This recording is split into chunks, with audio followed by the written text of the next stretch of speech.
Unconventional Life. This is your host, Jules Schroeder, in Lake Atitlan, Guatemala. This is the show where we inspire and empower people to live a life by your own design. Today's guest is Gabrielle Bonneville, the co-founder of Momentom Collective, an organization that intersects yoga, the arts with entrepreneurship, where they have 3 different residencies worldwide in Nicaragua, Guatemala, and Bali, inspiring those to co-train, co-work, and co-live.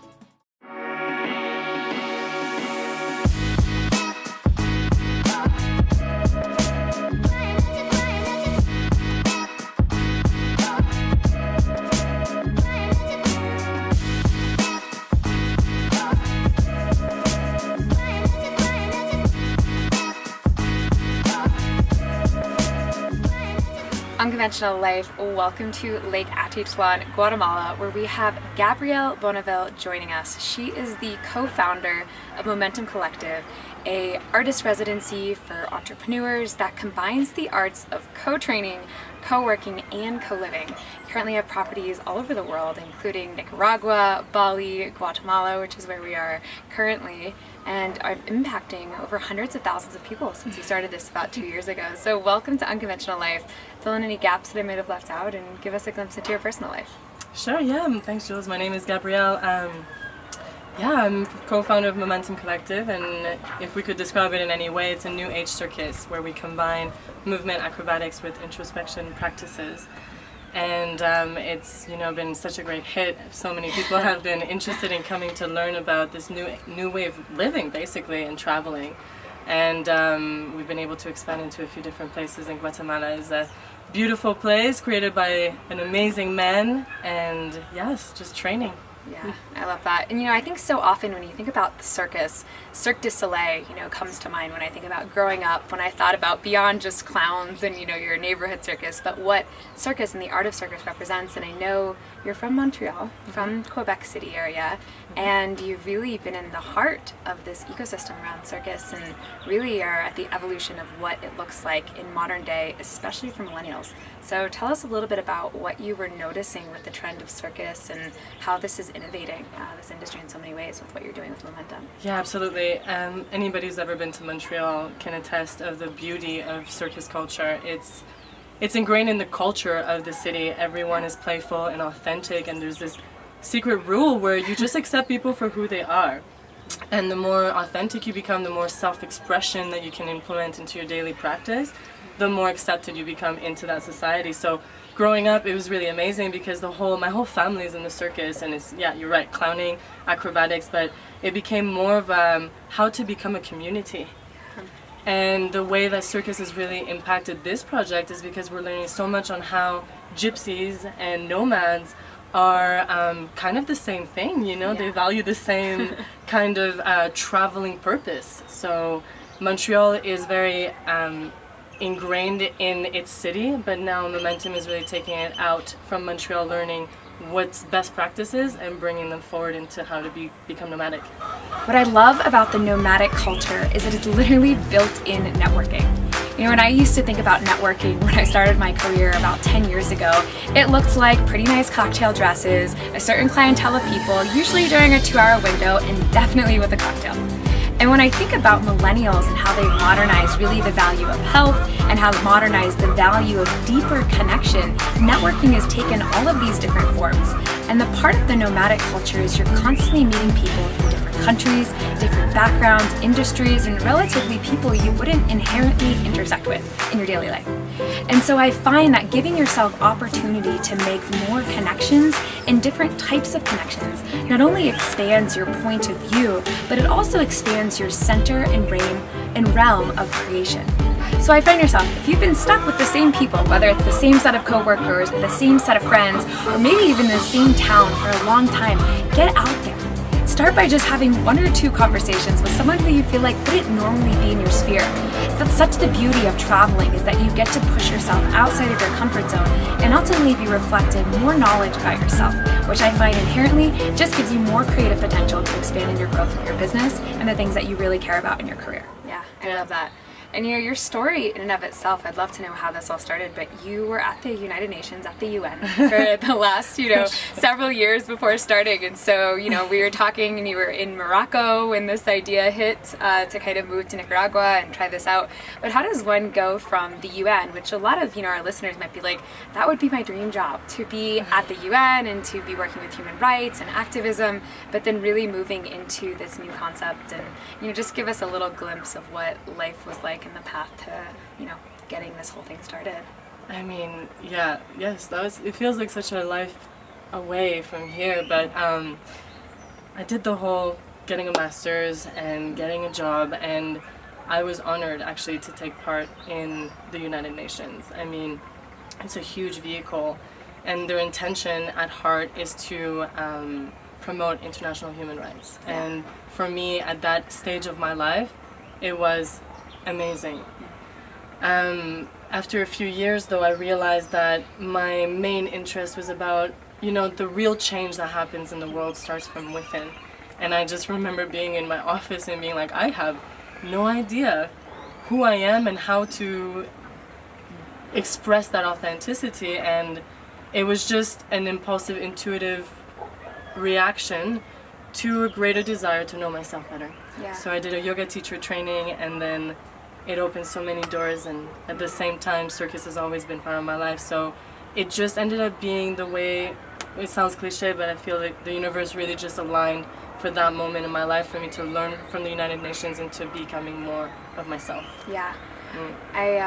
You know, when you think about that moment being at your desk or at your desk job, I think a lot of our listeners can relate to that, where you actually pause and you ask yourself, and it's like, who am I really?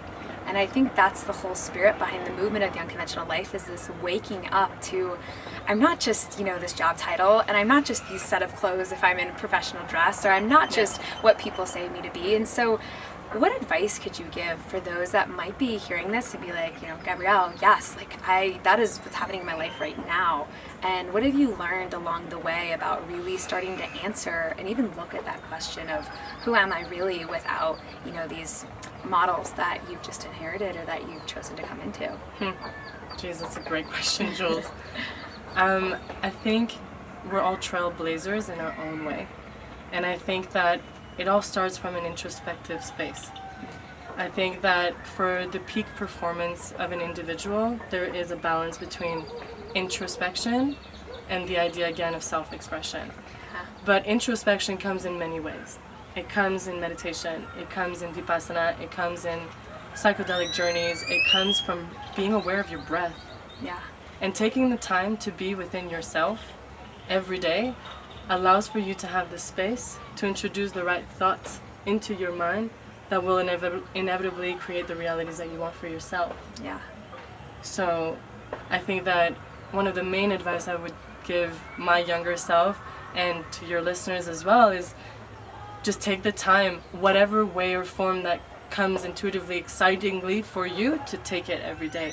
At least 20 minutes, because it does take 20 minutes for you to be able to get into a different brain wave. And then that way you'll gain more clarity, and clairvoyance is actually a thing.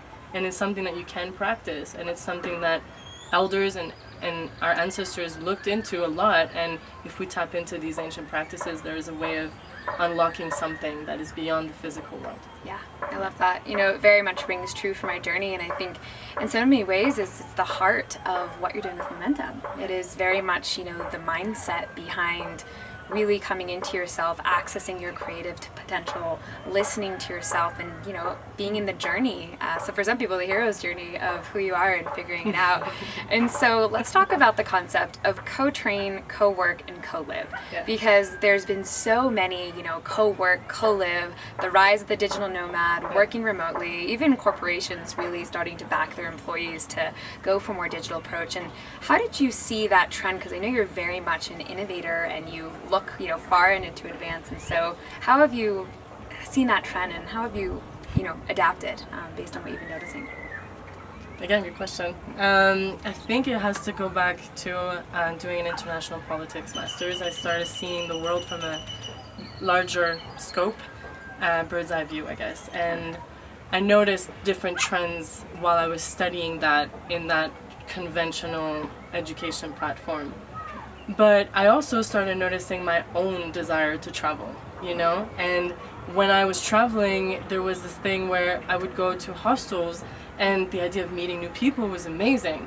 But then it became like a little too repetitive. Yeah. And as I became more interested in entrepreneurship and also really prioritizing training of the mind and the body, I noticed that there was a lack of spaces for that. And I love being around people that inspire me, and co-working spaces really provide that platform, because the level of quality of conversation is so top-notch. But what about as an artist, though? Where do I find that training ground, the silks, the juggling balls, the space to do clowning workshops, and even this, and that's where I saw that there was something lacking. One of the things that I love behind Gabrielle's mission with Momentom Collective is intersecting the arts with entrepreneurship, but ultimately underneath that, it's the value of prioritizing self-care. You know, you look at these modern companies, offices like Google and WeWork, where there's beanbags, there's juice bars, there's even jungle gyms inside. And for now, with all these companies, it's really becoming a necessity to take care of yourself first, so that you then ultimately can perform better and more optimally. And so I find coming to a place where you get to intersect passion and art and expression is literally a built-in accountability system for you periodically to get up off the computer, away from your desk, and really fuel your entire body. Not just your mind and your mental body with the work that you're doing, but really your physical body and your emotional body. So ask yourself, is there one little tweak, even for those of you that work from home, or even of those of you that aren't in a modern office, that you can start incorporating into your daily life right now, so that you start serving your entire being, so that you can ultimately start serving others to even more potential? And I also saw that the millennial generation is looking to become more nomadic. And I'm also seeing that the millennial generation is living from a place of heart, creativity, and truth. Yeah. And to have that the space for exploration is primordial in our progression and spiritual development. And spiritual development is also in line with our entrepreneurship, right? Yeah. So that's where that was born out of. Yeah, I love that. And you know, I think too what's really great, and especially about the people you attract, is that they're not always, you know, just artists, or they're not just entrepreneurs. They're really looking for the hybrid of both. And you know, millennials, like we joke, it's like we love our green juices, we love our yoga classes, we love our good Wi-Fi, we love our great view. But there's a lot to that, and to be able to combine the arts and ultimately a way of taking care of yourself. I think at the heart of it, it's self-care, and it's serving your whole human needs beyond just needs of career, or beyond just needs of passion or artistic expression. And so I love that you guys are bringing all those things together. And so for those that are hearing this, you know, the last 2 years, especially starting this movement, you guys have gained a lot of traction. Mm-hmm. And in starting a movement very quickly, especially one that's been born out of nothing in a lot of ways, what has been a key to some of your success and really gaining the credibility in places like Montreal, where you're starting to really make a name for yourself, where, you know, the traditional model is like, who's this Momentom Collective? Yeah. and then other nomads are finding you from, you know, so many different countries. Yeah. And so what's been the driver? Okay, so intuitively I've got two responses. Number one, my mother used to say, tell me who you hang out with and I'll tell you who you are. Mm-hmm. So I surround myself with the right people. And it's not, this space is for everyone, but it was born from a desire for me to be surrounded with business entrepreneurs, energy healers, and badass artists. And by me being in that space, I'm able to develop all three areas of my life. Number two, I would say my team. My team is so bomb. I mean, they're my spiritual guides, and they're so great at what they do in terms of business. The vision is so aligned, and we have space for growth as well, so we have space to introduce the right people into our lives and to partner into the future so that we can align our visions with something greater. So I would say, yeah, those two things. Yeah. So awesome. And I know your growth literally is almost 400%, Yes. which is wild. And you're, expanding into Bali and then potentially even Europe next year, which is incredible. And I love that you mentioned team. I think that working in a collaborative space also is such an inherent value of the Unconventional Life and of millennials specifically. And what do you think's worked really well with keeping your team cohesive and ultimately weaving together shared vision and shared reality as you move forward? I mean, communication is the key thing, I think. And as we expand, we're able to find different mediums of keeping that quality of communication high. It's also to provide space for those around you to do the things they thrive on doing. So no one on our team is doing things we don't like to do. Like, we've got the geeks that like to do the accounting, and they geek out on that, so that I can be doing the things that I love to do. So I think that providing that space for independence and that trust that collective work is going to bring you so much more farther than the conventional thought of doing things in your cubicle and doing things on your own, So the idea of uplifting each other and prioritizing one another. And also one thing we do is that once a year we do get together in Montreal and we train and we co-work together and we envision together the future. And I think that that's the most important part. I love that. So last question for you. When you think about the unconventional life, what does living an unconventional life mean to you? Oh my God, well, what we're doing right now. We're recording in Lake Atitlan, Guatemala, out in a garden. Absolutely. But you know what? This moment is really representative of what unconventional life is. Not because you're the founder, but all the synchronicities that we were able to observe and also ultimately create into our lives to bring us forward into this exact moment and to be so present with the realities that we've been able to construct for each other. I think that's the best way of looking at living unconventionally, is to tap into our inner power that we don't often speak about, but that we can be more aware of the synchronicities, the coincidences, and that envisioning what it is that you want in your life. One of the things that I love that Gabrielle talks about is really trusting your flow and looking at all of the synchronicities, as she calls them, that lead up to the big pivotal moments. So if we break this down more specifically, what I mean by that is we're always receiving information from our external environment. So often we're getting cues, we're getting signals, whether that's in the form of a job promotion or in the form of being fired or in the form of a friend saying, hey, do you want to come travel with me to this country? We're constantly in the realm of receiving feedback. So the first step is really to ask yourself, bringing awareness to what feedback am I receiving? And are you able to actually press the pause button, take a step back, and look at what is your environment trying to tell you? And if you can look at the subtle nuances from, hey, this conversation with my boss didn't go so well, maybe it could be a clue to something else that's unfolding. Or the subtle nuances of, I'm so excited to try this endeavor, that could also be a clue to what's unfolding. And gradually, as you take each piece and put it together, step by step by step, you really live a life that is in alignment and in a life that is in flow, that ultimately allows you to just trust in whatever is unfolding in every moment. So I think that living unconventionally is just to drop into the unknown and to live through the passion of your highest excitement.